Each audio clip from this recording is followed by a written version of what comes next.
Welcome to this WCHA Weekend Preview brought to you by Huskies All Access. I'm Zack Fisch from KVSC, flying solo this week as the St. Cloud State men's hockey team behind me getting ready for their first round of the WCHA Playoffs as they take on the Nebraska Omaha Mavericks right here from what is now known as the National Hockey and Events Center this weekend. Certainly looking forward to the series, but how did St. Cloud State get home ice? Let's go back and look at last week's results as they took on the number 2 UMD Bulldogs right here in St. Cloud. And Huskies got a big win on Friday. 2-1 was the score. Mike Lee was strong between the pipes, and Brooks Birch had a goal for St. Cloud State on the deflection. Huskies also got the game winner from Travis Novak as they beat the number 2 team in the nation, heading into a pivotal Saturday as they're tied with Nebraska Omaha for 6th in the WCHA. St. Cloud State's Ben Hanowski had a big night. 2 goals for him, including a beautiful spinorama goal on the power play in the first period. SCSU would tie the game at 3 in the second on an absolute cannon of a slap shot from Jared Raby. This is a 3-3 tie here from National Hockey Center as the Huskies take 3 points against the number 2 team in the country.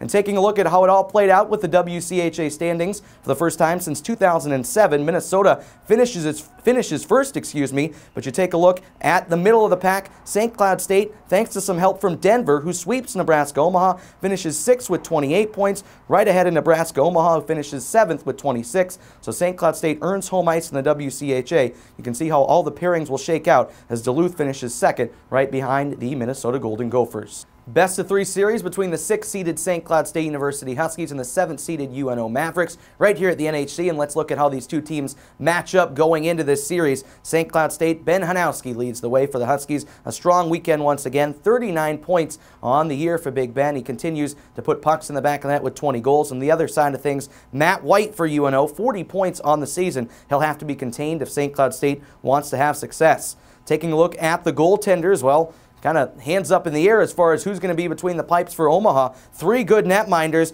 You got Massa, you got Faulkner, and you got Belfour. Faulkner was kind of the guy last year for UNO, but all 3 of them have played this year. St. Cloud State has been riding Mike Lee of late. We'll expect him to get the start in goal for the playoffs, but Ryan Fairger, a great number 2 option if Bob Motzko has to turn that way as well. So there's a look at how the two teams match up. Let's get some comments on how this series is all going to shake down.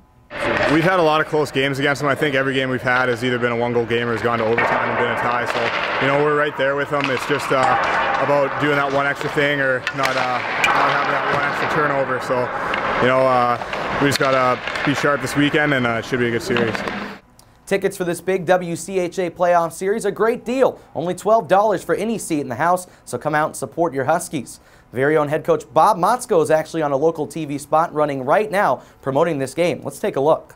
There's nothing better than WCHA playoff action. This weekend, Nebraska Omaha comes to our building. Best 2 out of 3 series. We're inviting everybody in the region to come on out and cheer on the Huskies. Tickets are only $12. Get yours today. Great deal on tickets. They can be purchased in person or by calling the hotline 1-877-SCSU-TICKS. Well, thoughts on this weekend series? St. Cloud State riding high right now, at least from press row. Seems like St. Cloud State is playing some of their best hockey of the season. UNO, on the other hand of things, struggling. A tough sweep for them against Denver, including one where they give one up late on Saturday, then lose in overtime as well. Head coach Dean Blaze said it's going to be tough for his team to pick up the pieces and go on the road, but they'll have to do just that. And St. Cloud State hasn't had much success over the last couple years since UNO joined the WCHA, but certainly on home ice, it's the playoffs. It's a whole new animal. I like their shot. Well, if you can't be in St. Cloud to check out the game, a variety of media outlets are available to watch and listen to St. Cloud State and Nebraska Omaha in the playoffs. You can watch the game on Charter Extra, Channel 87 here in the St. Cloud viewing area, and also online for those of you outside of the Granite City on the America One Network via streaming service. Also, the games are on the radio. You can check out KNSI or my call on 88.1 FM, KVSC. Stepping off the ice for 1 second with other St. Cloud State University athletic news. A couple of our teams are out in Colorado participating in the NCAA tournament. First and foremost, the men's basketball team is there. We wish them the best of the luck. Kevin Schlegel's squad goes for a big victory and looks to continue their season, as well as the St. Cloud State University wrestling team. Number 1 team in the country has a great crack at a national championship. Best of luck to both those teams. We'll bring you the results next week on All Access. We're just about out of time here. The St. Cloud State men's hockey team talking right now, getting ready as they play in strategy against UNO. The first time they've had home ice since the other Mavericks 2 years ago when Minnesota State was in town. Looking forward to a great series, and hopefully next week we'll be talking Final 5. But first, Huskies need to beat the Mavericks. That'll do it for us here on All Access. I'm Zack Fisch. Until next time.